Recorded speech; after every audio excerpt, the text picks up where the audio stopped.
A ver, vamos a empezar con este otro tema.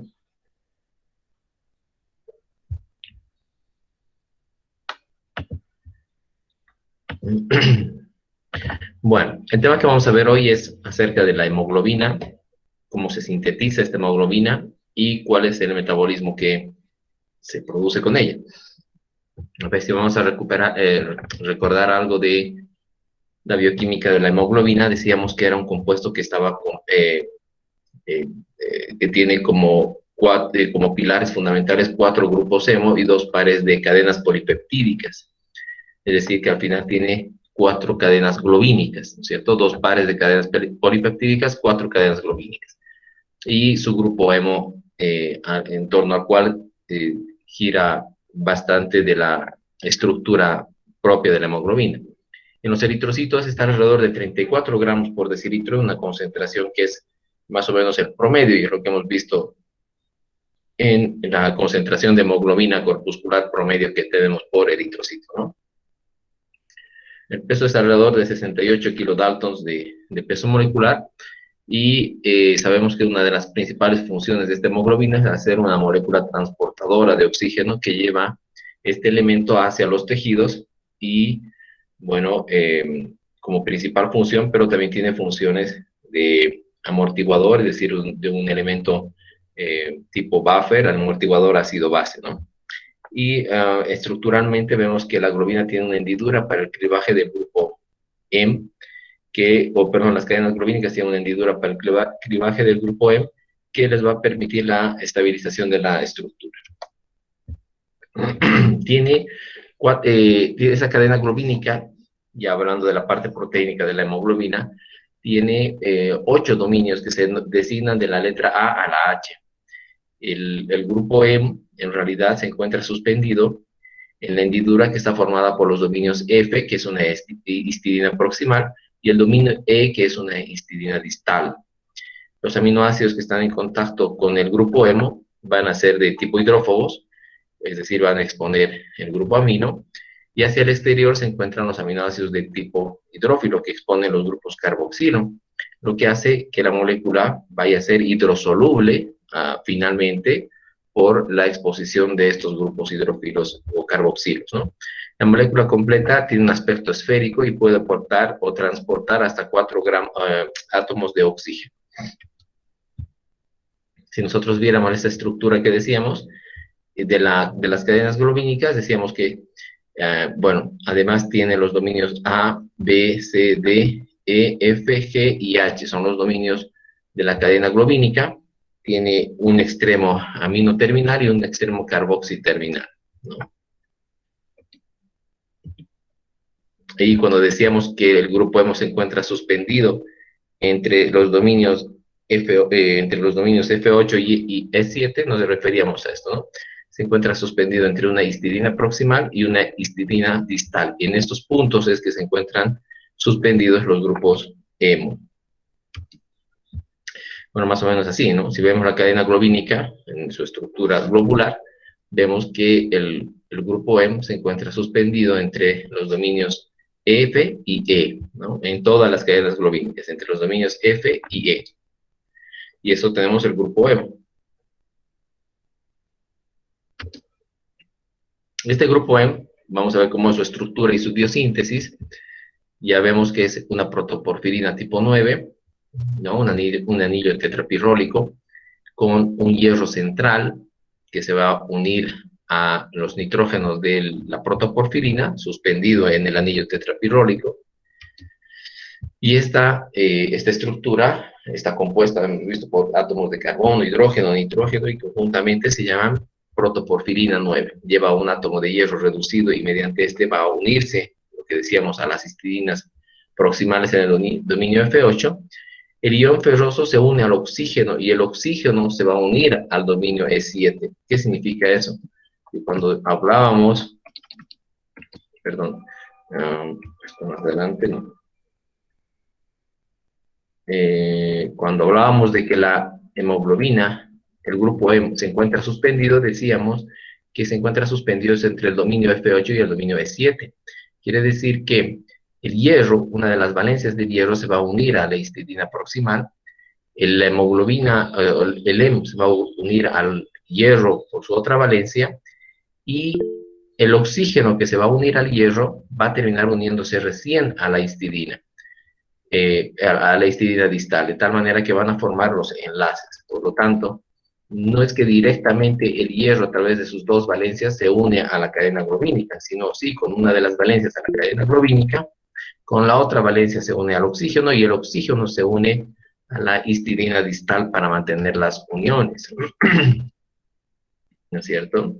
La combinación, obviamente que esta combinación del oxígeno en el anillo tetrapirrólico junto con el hierro es de forma reversible y es lo que genera el equilibrio entre forma oxidada y forma reducida del hierro en la hemoglobina, ¿no? A ver, ¿alguna duda hasta aquí, chicos? ¿Se ha entendido?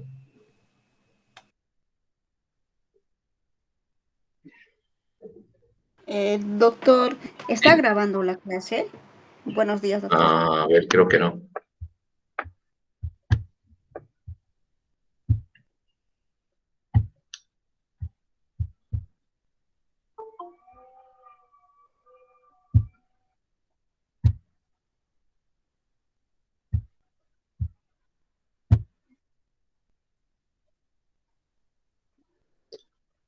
Bueno,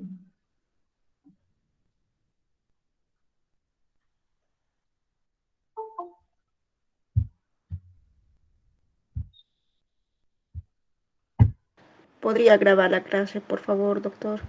sí, sí, estoy en eso ahorita, un ratito. Muchas gracias.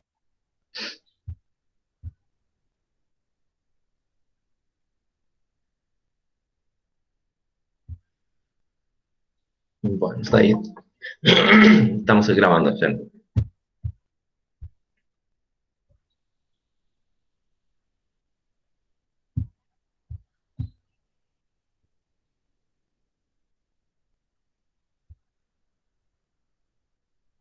Bueno, está ahí dando vueltas, no sé.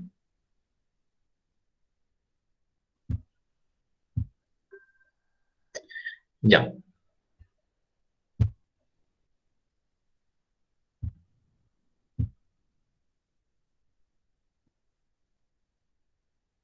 Bueno, ahora sí. Entonces decíamos que eh, tenemos los enlaces del hierro que le van a permitir unirse, y esto es lo que sucedía, ¿no es cierto? Tenemos el anillo tetrapirrólico con su hierro, a las cadenas globínicas se une a través de una de las valencias del hierro directamente con una de las histidinas, pero a la otra, con la valencia del hierro, no se une directamente a la histidina, sino que se une primero al oxígeno y el oxígeno con su enlace se une recién al nitrógeno. ¿Ya? Entonces, este proceso en el cual el oxígeno sale y la valencia del hierro va a quedar suelta, la unión hacia el anillo tetrapirrólico, del anillo tetrapirrólico hacia las cadenas globínicas va a ser únicamente por una de las histidinas. Nuevamente ingresa el oxígeno, se produce el enlace y el oxígeno enlace a la otra histidina. ¿Ya? Esa es más o menos la figura que sigue. Y esto es lo que habíamos dicho, ¿no? La forma de unirse a través de sus enlaces del oxígeno con el hierro. Más o menos esto, ¿no? Teníamos el anillo tetrapirrólico, el hierro que se une a una de las histidinas, el otro enlace del hierro al oxígeno y con ese enlace del oxígeno recién a la histidina que tenemos en el dominio E7.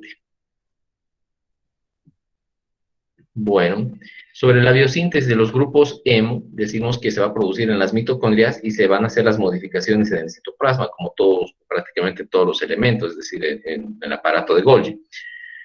Esta biosíntesis de los grupos hemo se hace más o menos desde el pronormoblasto hasta el reticulocito medular, pero ya el eritrocito maduro no va a hacer síntesis porque no tiene maquinaria enzimática necesaria. De hecho, las porciones de síntesis que han quedado en el reticulocito medular son simplemente residuos de este proceso de síntesis, pero ya no funcionales porque hemos visto que en el reticulocito lo que queda es material gránulo filamentoso no funcional, no activo.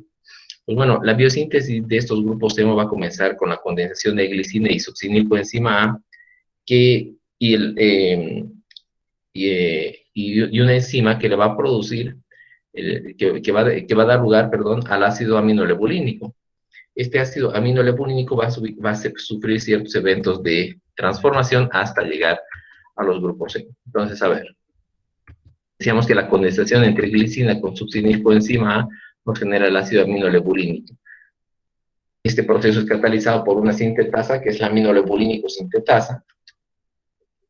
Finalmente el ácido aminolebulínico se va a convertir en protoporfirinógeno gracias a una deshidrogenasa, que es la aminolebulínico deshidrogenasa. Va a continuar su proceso de transformación hasta hidroximetilvilano, gracias a una enzima que es la protoporfirinógeno desaminasa.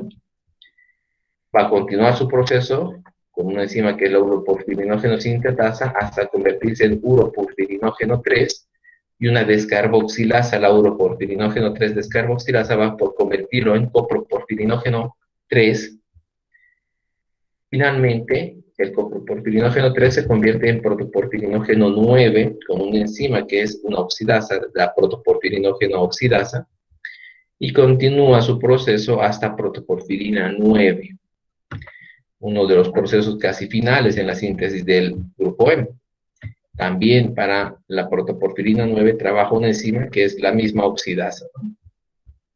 Luego lo que debe venir es la unión del hierro a la protoporfirina 9 y a través de una ferroquelatasa, ¿no? Entonces tenemos la protoporfirina con el hierro y recién se va a convertir en el anillo M o en el grupo hemo. Luego vendrá el ensamblaje de las cadenas globínicas posteriormente. Ese ensamblaje de las cadenas globínicas nos va a generar la hemoglobina completa.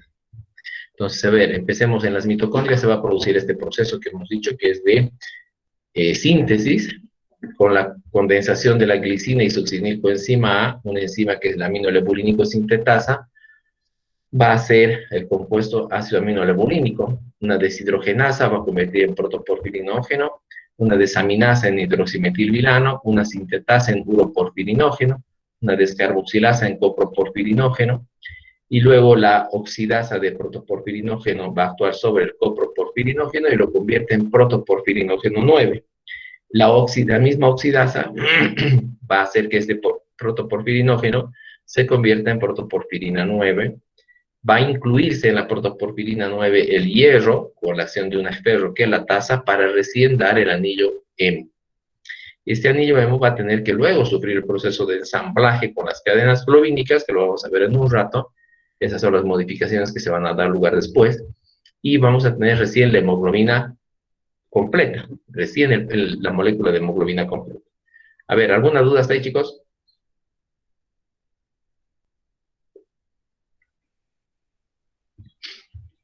Buenos días, doctor. Sí, dígame. Entonces aquí el eritrocito no hace síntesis, ¿no? Perdón, no lo he escuchado bien. El eritrocito entonces no haría síntesis de la hemoglobina, ¿no? Solo se... Sí, sí. En realidad su síntesis activa, o sea, residualmente, dice, ¿no? Que la literatura que se hace la síntesis hasta un reticulocito medular. Pero esa síntesis ya no es funcional, porque fíjese que primero las mitocondrias en los reticulocitos medulares incluso, ya son mitocondrias en desorganización, ya son mitocondrias que se están, eh, ya están descomponiendo, ya van a, incluso, ya no son funcionales, en fin. Entonces hay que tener en cuenta que más o menos la síntesis activa de grupos hemo se va a dar hasta un eritroblasto policromatófilo y residualmente hasta eritroblasto ortocromático. Pero el eritrocito maduro ya no hace este proceso de síntesis, precisamente ¿por qué? Porque parte importante de esto que nos estamos mencionando se da lugar en las mitocondrias y ya el eritrocito maduro no tiene mitocondrias, ¿no? Ah, ya. Gracias, doctor. Muy bien. ¿Alguna otra duda? Bueno. Ahora sobre las cadenas globínicas, ya hemos visto cómo se ensamblan, perdón, cómo se sintetiza este grupo hemo. Es en un lugar, se está haciendo en las mitocondrias, y ahora ¿Qué pasa con las cadenas globínicas?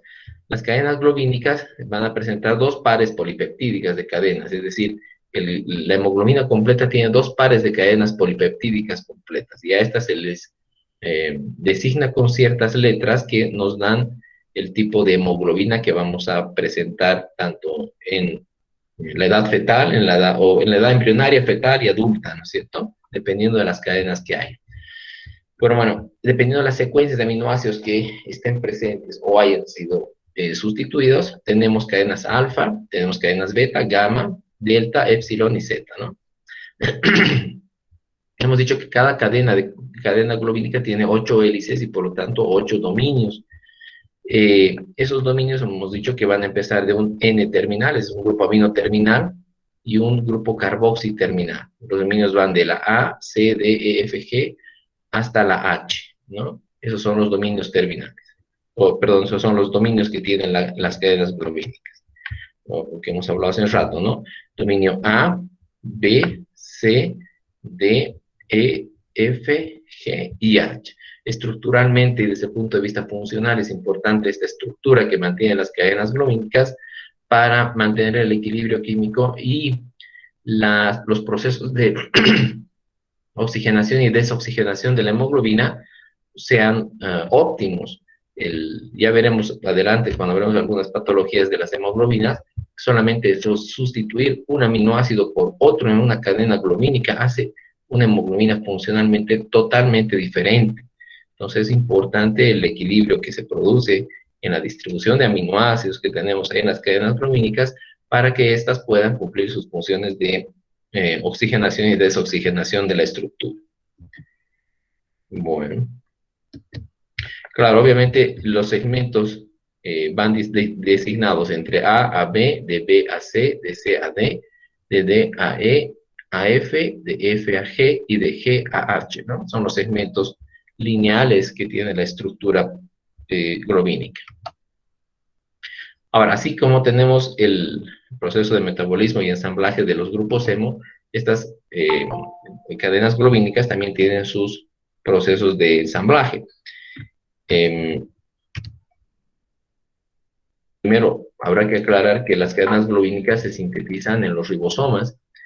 Las cadenas globínicas se sintetizan en los ribosomas, pero el ensamblaje se tiene que hacer, sus modificaciones se tienen que hacer en el aparato de Golgi, sobre todo, ¿no? Una vez que se han liberado las cadenas globínicas de los ribosomas, se van a unir con los grupos hemo y luego se van a parear. Es decir, que tiene que haber una cadena alfa y una cadena no alfa unidas a los grupos hemo. ¿Por qué decimos una cadena no alfa? Porque la cadena constante en las hemoglobinas, en las estructuras de las hemoglobinas, es la cadena alfa. Y las cadenas no alfa son las que van variando, por ejemplo, en la hemoglobina fetal y en la hemoglobina adulta. Y esas son las que deben ir unidas a los grupos hemo, es decir, los dos pares de cadenas globínicas. Más o menos así. Si yo represento los grupos hemo que se han sintetizado y las cadenas globínicas que han sido sintetizadas en los ribosomas, los dos pasos son independientes, unos como los grupos hemo se dan lugar en las mitocondrias, y las cadenas polipeptídicas, es decir, las cadenas globínicas son producidas o sintetizadas en los ribosomas. Pues bueno, si yo tengo un grupo hemo y unas cadenas polipeptídicas tipo alfa, van a ensamblarse por un lado y vamos a tener unos grupos hemo y unas cadenas polipeptídicas no alfa que puedan ser beta, gamma, delta, epsilon, cualquier cadena no alfa.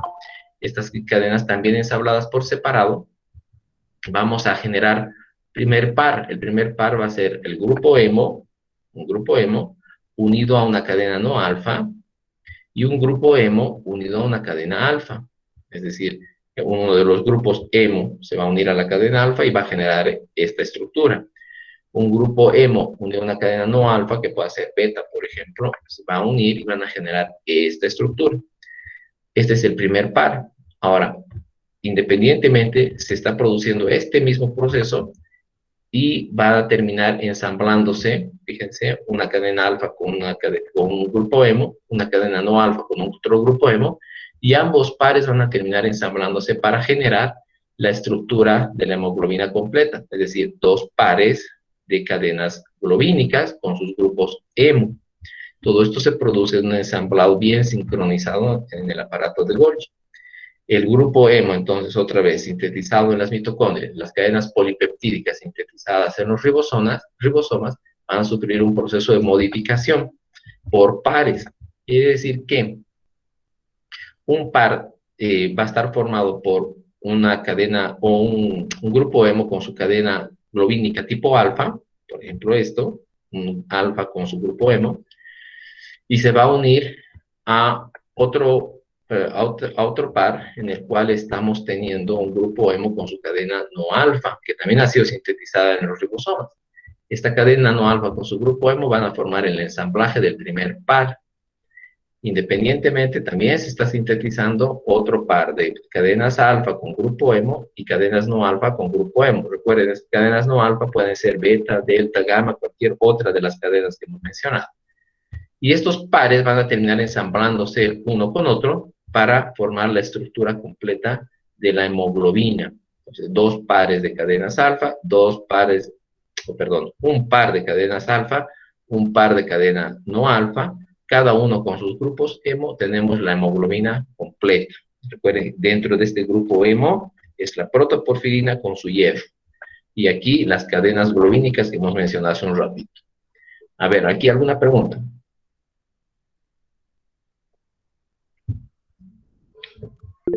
Doctor, las cadenas alfa son las que no varían aún estando en el estado fetal y en la etapa adulta.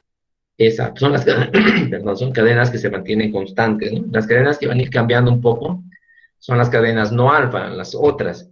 Entonces, por eso las ponemos como no alfa, ¿no? Porque pueden ser cadenas beta, delta, cualquier otra cadena, ¿no? Pero las cadenas alfa son parte estructural primaria de las hemoglobinas. Vamos a ver que las hemoglobinas embrionarias tempranas, evidentemente, no tienen cadenas alfa y la síntesis en hemoglobinas embrionarias, este ensamblaje, es un tantito diferente, pero a partir de las hemoglobinas fetales, esto es lo que se cumple. Muchas gracias, doctor. Está bien. ¿Alguna otra duda? Doctor, hay varias compañeras que quieren ingresar y no pueden ingresar por el segundo link que están intentando igual. Sí, pues chicos, pedía 7:20.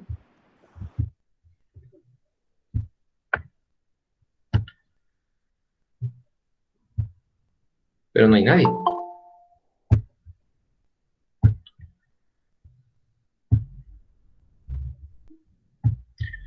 A ver, ¿perdón? Bueno. ¿Aquí tienen alguna duda con esto?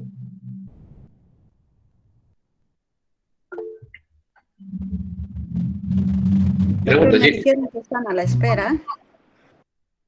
Sí, pero ven que no hay nadie. Bueno, igual, tenemos que continuar, chicos, si no, no vamos a terminar. A ver, ¿alguna duda por acá? Bueno, a ver, aquí viene algo de lo que hablábamos hace rato, ¿no? Las variedades de hemoglobinas que tenemos. Se van a producir activaciones e inactivaciones de los genes que van a regular la síntesis de las diferentes cadenas. Se refiere a que durante la vida embrionaria se activarán algunos genes para síntesis de ciertas cadenas globínicas y otros genes estarán reprimidos. Pasa la vida fetal, se activan unos y se reprimen otros. Llegamos a la vida adulta, o sea, es decir, a la hemoglobina adulta como tal, y va a suceder lo mismo. Unos genes se activan y otros se desactivan, ¿no? Entonces, los genes que se van a activar van de la Z a la alfa en el cromosoma 16 y en el cromosoma 11 están los segmentos que van de epsilon a gamma, a delta o beta. Esos son los segmentos, esos son los sitios en los cromosomas en los cuales se va a producir la síntesis de esas cadenas globínicas.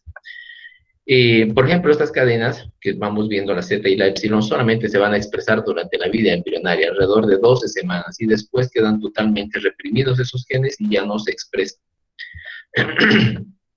Al generarse y al unirse estos genes con las cadenas alfa y las cadenas gamma, van a dar lugar a las hemoglobinas embrionarias, que son las hemoglobinas de Gauer 1, Gauer 2 y la de Portland, que son hemoglobinas muy tempranas y que también tienen corta duración. La hemoglobina adulta, que es la ya extra fetal, tenemos la composición está basada en dos cadenas alfa y dos cadenas beta, que es entonces nuestra hemoglobina predominante después de la vida fetal. Además existe una hemoglobina A2 en la cual existen cadenas alfa y cadenas gamma, o perdón, delta, y la hemoglobina fetal que tenemos dos cadenas alfa y dos cadenas gamma, ¿no? Durante la vida adulta todavía quedan residuos de hemoglobina fetal que van y se mantienen todavía vigentes durante toda la vida extrauterina. En proporciones pequeñas, es cierto, ¿no? No llegan a proporciones importantes. La hemoglobina adulta supera siempre más del 90% de la composición de todas las hemoglobinas. Bueno, ahora tiene que haber un mecanismo que regule como este proceso de ensamblaje entre grupos hemo y grupos y las cadenas globínicas es por separado. Tiene que haber un mecanismo que regule este proceso para evitar de que haya un exceso o de cadenas globínicas o de grupos hemo y tengamos, por ejemplo, hay patologías en las cuales puede suceder estos eventos en los cuales quedan sobrantes cadenas hemo o sobrantes cadenas globínicas, ¿no? Entonces, pero en condiciones normales tiene que haber un proceso de regulación, por lo tanto hay un mecanismo de feedback, es decir, de retroalimentación que regula esta situación de que no queden sobrantes ninguno de estos elementos. Y la limitante va a ser en el grupo hemo una reacción mitocondrial entre la glicina y la succinilcoenzima A. Y este proceso de regulación o de retroalimentación negativa está dada por la producción de las enzimas. Por ejemplo, la aminolevulinínico sintetasa, la porfirinógeno sintetasa y la porfirinógeno desaminasa. ¿Qué quiere decir? Que a medida que ya no es necesaria mayor cantidad de grupos hemo en los procesos de síntesis, se van a producir inhibiciones de las enzimas, es decir, un exceso de grupos hemo circulantes, es decir, grupos hemo libres circulantes, no formando parte de la hemoglobina, va a producir inhibición de la aminolevulinínico sintetasa, es decir, de los genes que actúan sobre esta enzima, para que ya no se produzca y por lo tanto se frene la elaboración de grupos hemo. También los excesos de grupos hemo van a inhibir otra enzima que es la porfirinógeno sintetasa y la porfirinógeno desaminasa. Por lo tanto, uno de los mecanismos de regulación de grupos hemo ha de ser esta. Los excesos de precisamente grupos hemo, es decir, excesos de grupo hemo libres, no unidos a las globinas, no formando parte de la hemoglobina, van a bloquear la síntesis de aminolevulinínicos sintetasas, de porfirinógeno sintetasa y la desaminasa de porfirino. De esa manera se regula la elaboración de grupos hemo y que no queden libres circulantes. En cambio, los déficits de grupos hemo aumentan los niveles de aminolevulinínicos sintetasa, con lo cual se mejora la síntesis de grupos hemo. De hecho, incluso hay un mecanismo de regulación basado en la ferroquelatasa sintetasa que también juega un papel importante en el proceso de síntesis del grupo hemo en la última etapa de la síntesis de la protoporfirina. Las cadenas globínicas también tienen mecanismos de regulación para evitar que queden excesos o faltas de cadenas globínicas y que también es dependiente de la cantidad de grupos hemo. Es decir, que la ausencia de grupos hemo, es decir, de las porciones hemínicas, va a hacer que cesen las cadenas globínicas, la síntesis de cadenas globínicas. ¿Qué quiere decir? Es decir, si yo tengo una situación en la cual no existen cadenas hemínicas libres, la síntesis de cadenas globínicas también va a cesar, va a disminuir para que no queden excesos de cadenas globínicas libres. De tal manera que los eritrocitos, por lo general, van a tener siempre hemoglobina completa. Es decir, completa significa tener el grupo hemo unido a sus cadenas globínicas y las porciones de protoporfirina libre o cadenas globínicas libres son extremadamente pequeñas, bajas y despreciables en el citoplasma del eritroblasto cuando estamos en condiciones normales. ¿Sí? A ver, ¿alguna pregunta?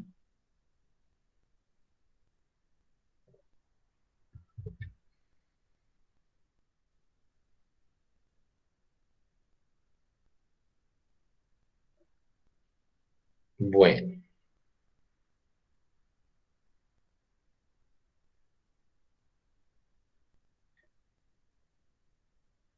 a ver, estas son las cadenas globínicas que se presentan durante las diferentes etapas.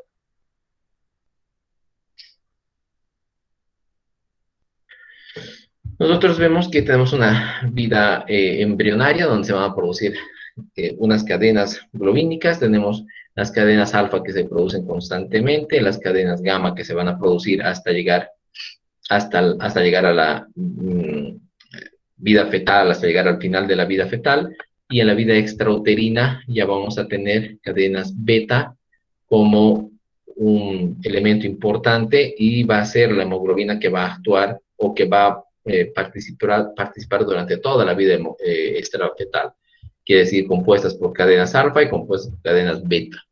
Las cadenas gamma, las cadenas delta van a ser unas cadenas muy escasas en la hemoglobina que van a formar parte de una variedad que es hemoglobina A2, una variedad de hemoglobina adulta que tiene porciones realmente muy pequeñas, ¿no? Entonces, la mayor porción de hemoglobina adulta es hemoglobina formada por cadenas alfa y cadenas beta, dos cadenas alfa, dos cadenas beta, ¿no es cierto? Y esto es lo que tenemos, ¿no?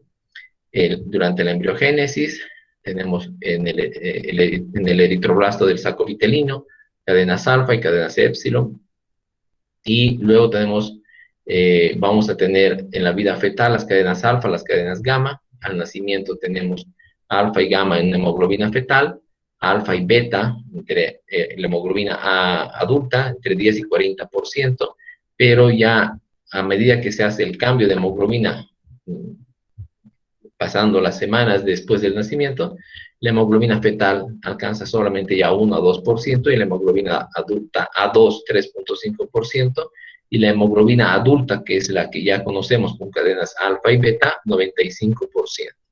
Entonces, esta es la proporción en la cual se encuentran las hemoglobinas en la vida extrauterina. Hemoglobina fetal 1 a 2%, hemoglobina A2, que es una variedad por el tipo de cadena que llevan, que va a 3.5%, y la hemoglobina adulta como tal, que es la que conocemos con cadenas alfa y beta, 95%.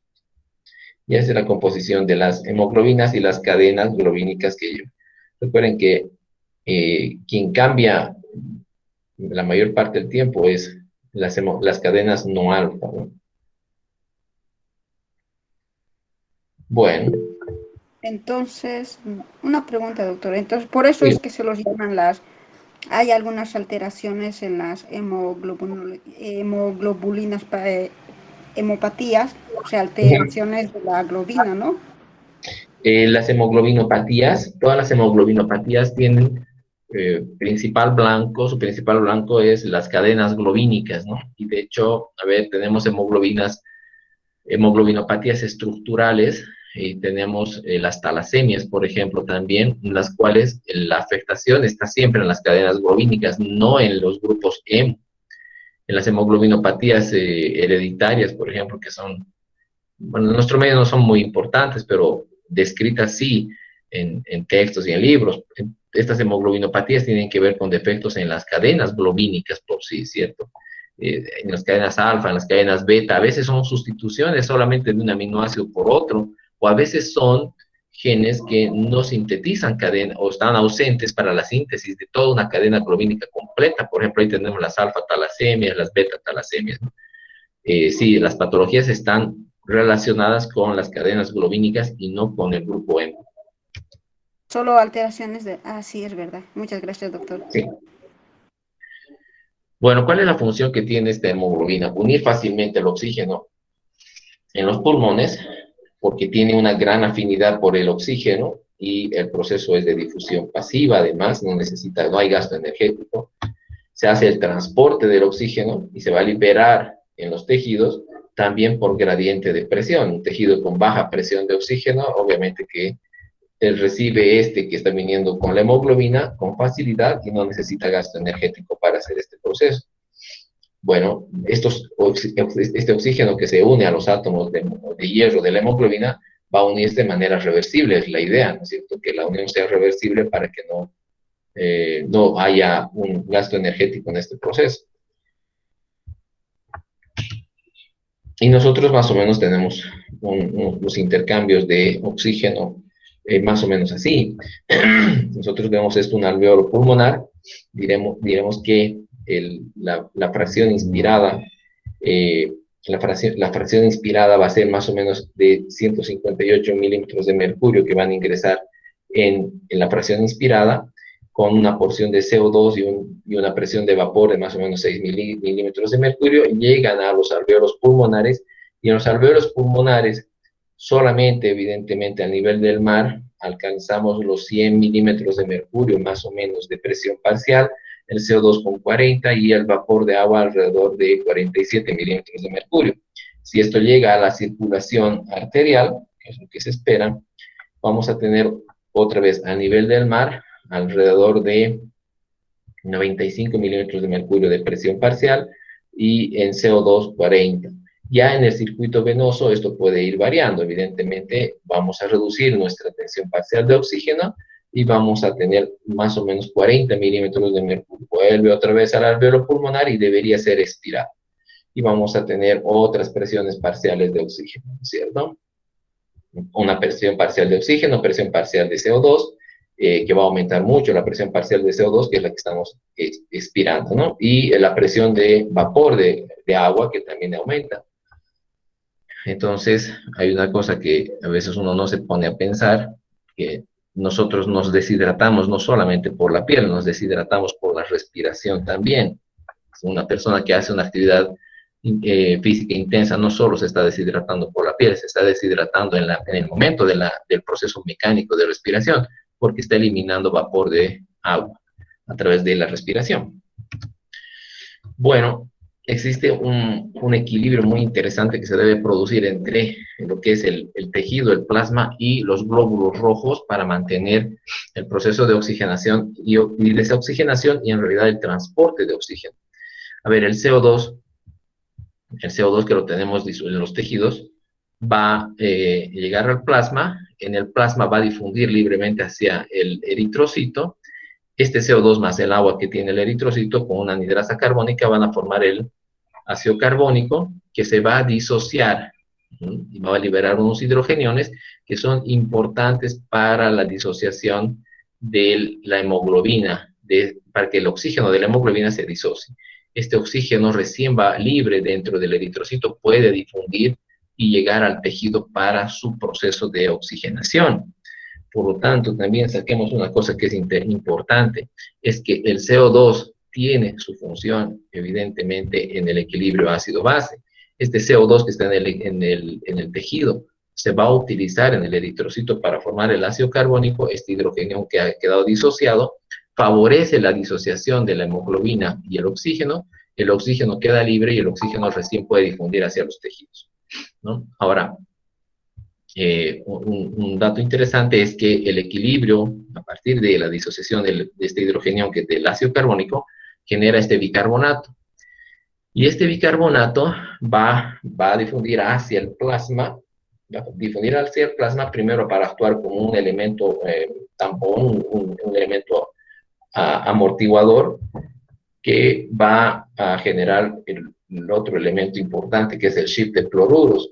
Quiere decir que por cada bicarbonato que sale, entra un cloruro y entra agua hacia el eritrocito, para mantener el equilibrio, tanto ácido-base dentro del eritrocito y además para generar el agua necesaria para las reacciones de disociación que tiene que tener el eritrocito en su citoplasma. ¿Sí? ¿Alguna pregunta? A ver. Doctor, en este caso estaría ocurriendo se podría decir una hematosis, un intercambio entre el dióxido de carbono y el oxígeno. Tiene que ser sincronizado, exactamente. A ver, estamos hablando primero ahorita, todo esto es fisiológicamente normal y es lo que sucede, ¿no es cierto? Pero tiene que haber un evento sincronizado entre la captación de CO2 y la liberación del oxígeno del eritrocito. Si existe un déficit de CO2, por cualquier razón, la liberación de oxígeno hacia el tejido también va a ser pobre. Los eritrocitos van a empezar a consumir su ácido carbónico y luego cuando quieran llevar oxígeno, difundir el oxígeno hacia los tejidos, van a tener problemas porque no les va a dar la disociación de la hemoglobina. Esta disociación del oxígeno de la hemoglobina no les va a funcionar bien porque no tienen hidrogeniones que les permitan hacer esta liberación. Recuerden, todo este equilibrio del ácido carbónico es dependiente de la formación a través del CO2 con el agua. El CO2 con el agua van a formar ácido carbónico. No hay CO2, no se forma ácido carbónico en cantidades suficientes, no se forman hidrogeniones y la liberación del oxígeno desde la hemoglobina también va a ser pobre. Por lo tanto, la difusión a los tejidos también va a estar disminuida. Es un proceso bien sincronizado entre CO2 y oxígeno. O sea, el CO2 no lo veamos, normalmente uno lo ve y dice, bueno, es la parte, es el desecho del organismo, ¿no? En realidad, es claro, es producto del metabolismo, del proceso de respiración celular y todo lo que quieran, pero cumple funciones muy importantes en el equilibrio ácido-base. De hecho, es lo que se conoce como nuestra reserva alcalina, ¿verdad? Sí, doctor, por eso hay esa actuación, como está explicando, y hay ese equilibrio, como dice, en el tema de hematosis, o sea, cumple esa función, o sea, está haciendo su funcionalidad, ¿no? Claro, claro, claro. Bueno, ¿alguna otra duda? Bueno, luego hay un tema bien interesante que es la afinidad por el oxígeno, que evidentemente tiene variables. Una de ellas es el CO2, desde luego, y también hay otras variables que las vamos a ir viendo. Primero, va a depender, entre otras cosas, de la presión parcial de oxígeno con la cual vaya a ingresar hacia los pulmones y el alveolo pulmonar y se pueda producir la unión con la hemoglobina. Y vamos a tener la curva de disociación de la hemoglobina, que es una descripción físico-química de la afinidad del oxígeno por la hemoglobina. O al revés, la afinidad de la hemoglobina por el oxígeno. Bueno, esta definición de afinidad se la hace como la cantidad de oxígeno necesario para saturar el 50% de la hemoglobina y se conoce como P50. Esto es una definición. ¿Ya? La afinidad es la cantidad de oxígeno necesaria para saturar el 50% de la hemoglobina y se conoce como P50. Esa es la definición. En condiciones normales, este P50 se consigue con 27 milímetros de mercurio. Y es decir, que con 27 milímetros de mercurio saturamos el 50% de la hemoglobina. Ahora, si la curva se desvía a la izquierda, el 50% de la saturación se va a producir con una menor presión parcial de oxígeno, menos de 27 milímetros de mercurio. ¿Será bueno? ¿Será malo? Ahorita lo vamos a ver. Y al revés, si vemos que la curva está disociada a la derecha, es porque vamos a conseguir con mayor presión parcial de oxígeno. A ver, ¿eso también será bueno? ¿Será malo? Ahorita lo vamos a ver. Nosotros tenemos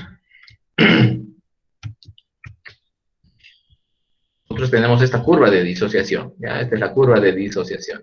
El P50, entonces, normal, definición de afinidad, la vamos a conseguir con 27 milímetros de mercurio. Quiere decir que con 27 milímetros de mercurio saturamos el 50% de la hemoglobina con oxígeno. Esa es la definición de afinidad. Hasta ahí, eso es normal y eso es lo que se espera en condiciones normales, ¿no? Saturar el 50% de la hemoglobina con oxígeno a una presión parcial de 27 milímetros de mercurio. Bueno, si la curva se desplaza hacia la derecha, fíjense que el 50% ahora yo lo consigo con, pues no sé, digamos que casi 50 milímetros de mercurio, digamos unos 48 milímetros de mercurio, de PO2. Quiere decir que la estoy desplazando a la derecha y necesito mayor presión parcial de oxígeno. ¿Cuándo sucede eso? Cuando el pH sanguíneo baja, cuando hay incremento de presión parcial de CO2, cuando hay incremento de la temperatura corporal y cuando hay incremento de una molécula reguladora que se llama 2,3-difosfoglicerato, que la vamos a ver en un momentito. ¿Qué vamos a conseguir? ¿Qué va a suceder con eso? Vamos a tener una hemoglobina que es menos afín por el oxígeno. ¿Se dan cuenta? Es menos afín por el oxígeno. ¿Por qué decimos que es menos afín? Porque necesita mayor presión parcial para unirse al oxígeno. Pero en contraposición tiene mejor liberación en los tejidos. Obviamente, si es menos afín, llega al tejido y vacía directamente su oxígeno y no tiene mayor problema. Menos afín, mejor liberación. Son términos siempre opuestos, nunca se olvide. Es decir, una hemoglobina menos afín por el oxígeno es de mejor liberación en los tejidos. A ver, otra vez. El desplazamiento a la derecha de la curva de disociación de la hemoglobina supone una hemoglobina que se debe saturar al 50% con presiones parciales mayores a 27 milímetros de mercurio. En este ejemplo, que es un ejemplo simplemente, estamos viendo que se satura con alrededor de 48 milímetros de mercurio. Lo mismo podría ser 40, 60, no sé. Pero siempre más de 27 milímetros de mercurio, se habla de desplazamiento de la curva de disociación a la derecha. Cuando se producen estos eventos, en las acidosis, por ejemplo, en el incremento de la presión parcial del CO2, en el incremento de la temperatura corporal, en el incremento del 2,3-difosfoglicerato, que es una molécula reguladora para el ingreso y salida del oxígeno en la molécula de hemoglobina, vamos a ver en un ratito. ¿Ya? Estos son los eventos que hacen el desplazamiento de la curva de disociación de hemoglobina a la derecha, que conseguimos hemoglobinas menos afines por el oxígeno, pero con mejor liberación en los tejidos. ¿Será bueno? ¿Será malo? Muchas veces son mecanismos de compensación y de regulación, porque evidentemente si no hay demanda o no hay la suficiente cantidad de oxígeno, vamos a tener que generar una hemoglobina que haga mejor liberación en los tejidos. ¿Eh? Y cuando hablamos de desplazamiento a la izquierda, decimos que es una hemoglobina que satura al 50% con oxígeno a menor presión parcial de oxígeno, menos de 27 milímetros. En este ejemplo, tal vez estamos con 22, 25 milímetros de mercurio. Quiere decir que la hemoglobina va a saturarse con menor presión parcial de oxígeno al 50%, ¿no? Ese es desplazamiento a la izquierda. ¿Cuándo se da esto? Con incremento del pH, sobre todo en las alcalosis, descenso del PCO2, descenso de la temperatura corporal y descenso del 2,3-difosfoglicerato. ¿Qué conseguimos? Una hemoglobina con mayor afinidad por el oxígeno. ¿Por qué decimos que tiene mayor afinidad? Porque miren, requiere menos presión parcial para unirse al 50% con el oxígeno. Pero como es tan afín, también tendrá problemas para su liberación. Por lo tanto, es de mayor afinidad, pero de menor liberación de oxígeno en los tejidos. ¿Sí? ¿Hasta aquí se entiende? Sí, doctor, como nos dijiste, siempre son a los opuestos, a mayor afinidad de oxígeno, entonces sería menor liberación hacia el oxígeno, pero Exacto. hacia los tejidos. Exacto. Siempre es inverso, ¿no? Si la hemoglobina es mayor, tiene mayor afinidad, obviamente llega al tejido y le va a costar soltarse del oxígeno y va a tener menor liberación en los tejidos.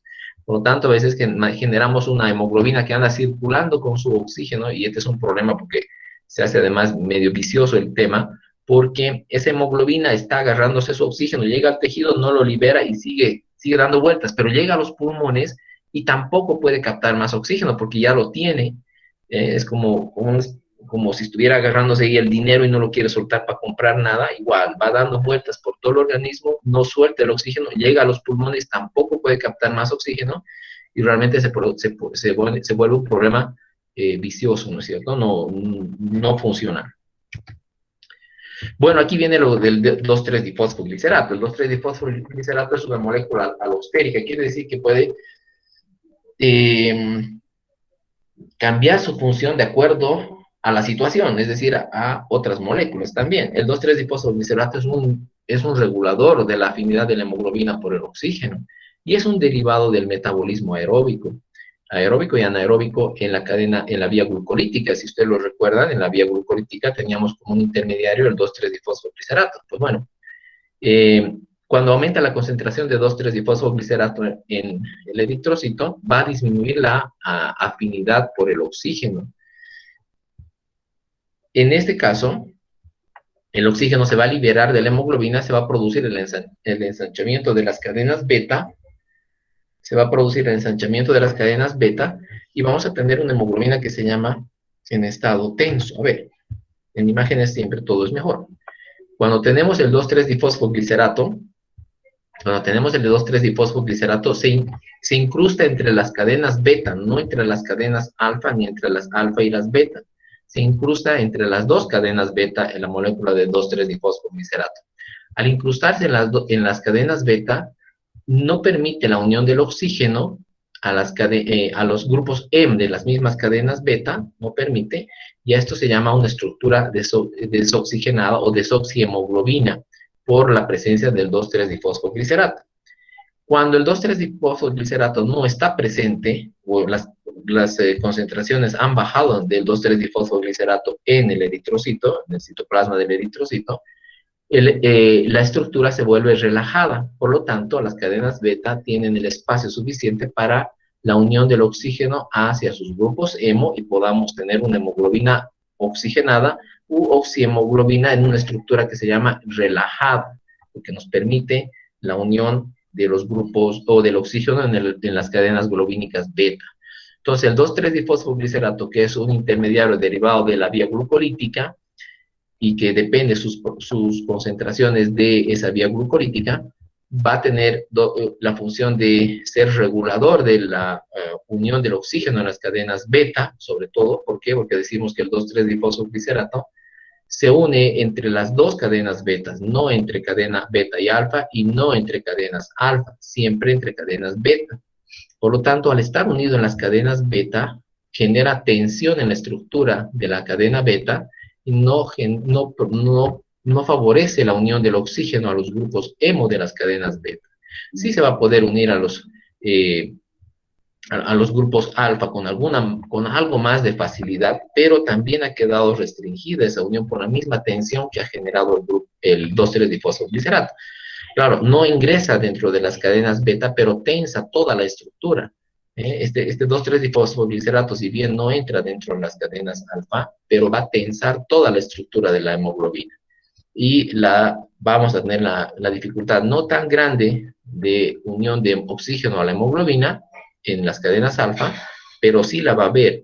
Y vamos a tener algo más de facilidad de la unión del oxígeno en las cadenas alfa, pero en las cadenas beta va a quedar prácticamente reducida a cero por la tensión que se produce en estas cadenas y no le genera espacio para la unión del oxígeno.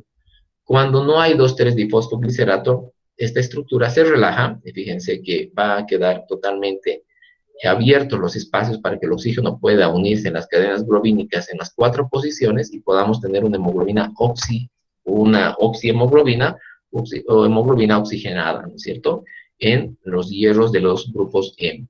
Entonces, esa es la función del 2,3-difosfoglicerato. Es una estructura, es un elemento derivado del metabolismo de la vía glucolítica, que su función es regular en la hemoglobina, su función es regular la oxigenación y desoxigenación de esta misma hemoglobina. Excesos de 2,3-difosfoglicerato vamos a hacer de que la hemoglobina no pueda, que el oxígeno no pueda ser unido en las cadenas beta sobre todo, y tengamos una desoxihemoglobina.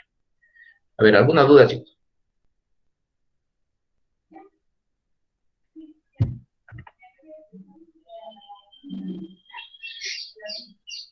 Pregunta, chicos. Doctor, cuando entonces 2,3-difosfoglicerato se incrusta a las cadenas beta, ¿este inhibe la unión para el Sí, oxígeno, para las beta, ¿verdad?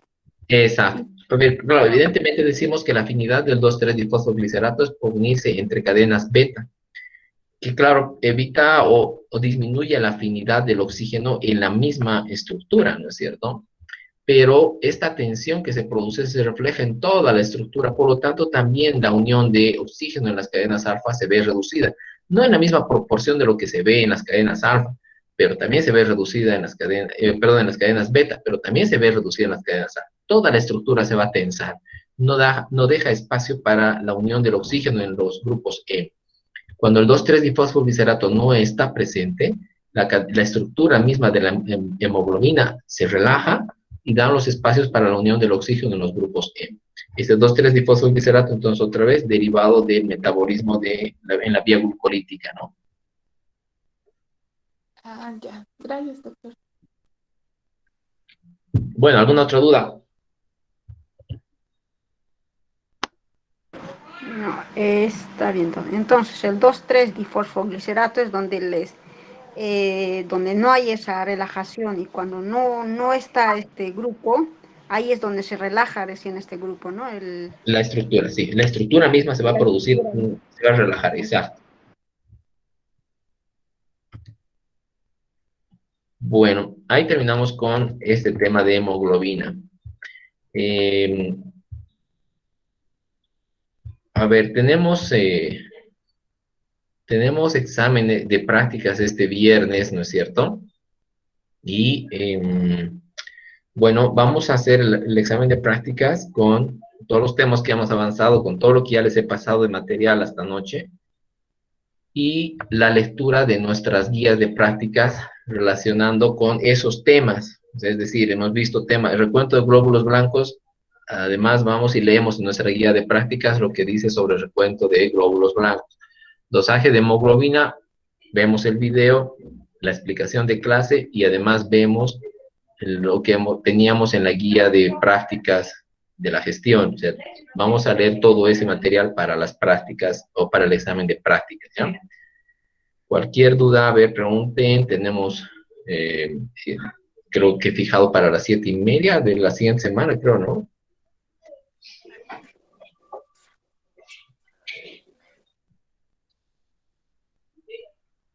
Doctor, entonces el examen de práctica va a ser de la página de sus guías de práctica hasta la página 46, ¿no es cierto? Sí, sí, sí. Hasta ahí avanzábamos, ¿no es cierto?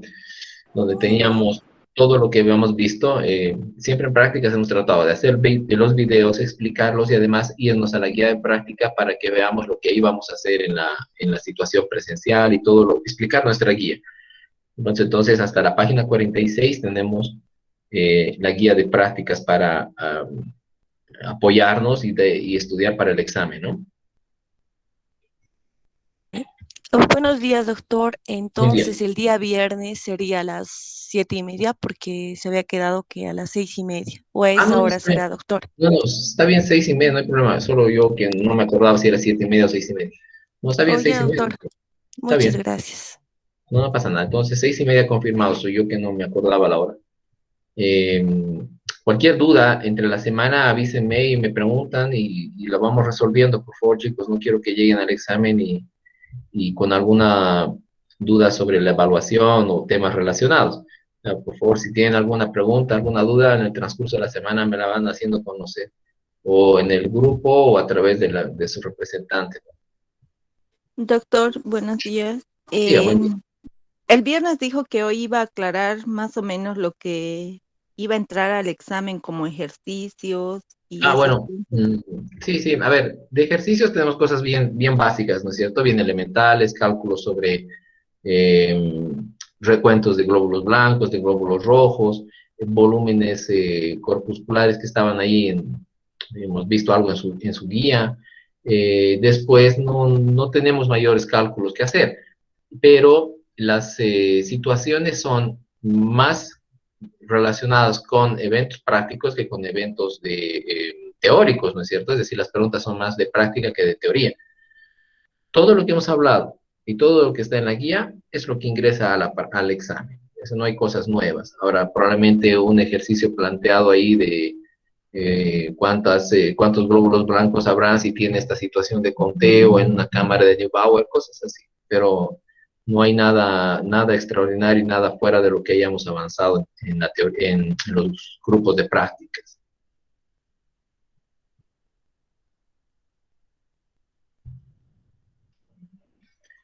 Está bien, doctor, Bueno, gracias. Doctor, buen día. ¿Y qué tiempo va a durar el examen? bien, no es muy largo porque tampoco vamos a hacer demasiadas preguntas. El examen de práctica seguramente durará unos 30 minutos, una cosa así, ¿no? Está bien, doctor, gracias. Ok. Entonces, doctor, los problemas serían todos los ejercicios de hematimetría, doctor. Sí, sí, sí, sí. Las cosas que hemos ido viendo en las prácticas, ¿no? Está bien, doctor. Buen día, doctor. Una Muy bien, preguntita. bien. Acerca del examen teórico, ¿hasta qué tema sería el examen? Ah, ya. Teoría creo que tenemos el 9, ¿verdad? Sí. El 9 es el lunes 9. Tenemos la siguiente semana más. La siguiente semana vamos a avanzar dos temas. Uno que va a ser hasta lo que avancemos el día 2. Doctor, tenía entendido que en la semana de exámenes no iba a haber avance. ¿Así? No me han dicho nada, no pasaron nada, creo, de comunicado. La verdad, si mandan comunicado, pues no avanzamos. ¿Cuándo empiezan a hacer sus El exámenes? 2, el 2, doctor, 2 de agosto.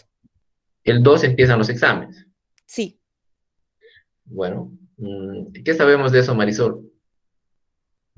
Sí, doctor, se ha quedado en realidad en consejo facultativo ¿Ya? que en todas las materias va a ser solo retroalimentación en tiempos de exámenes, ya que ¿Ya? solo hay tiempo de 2 a 3 días.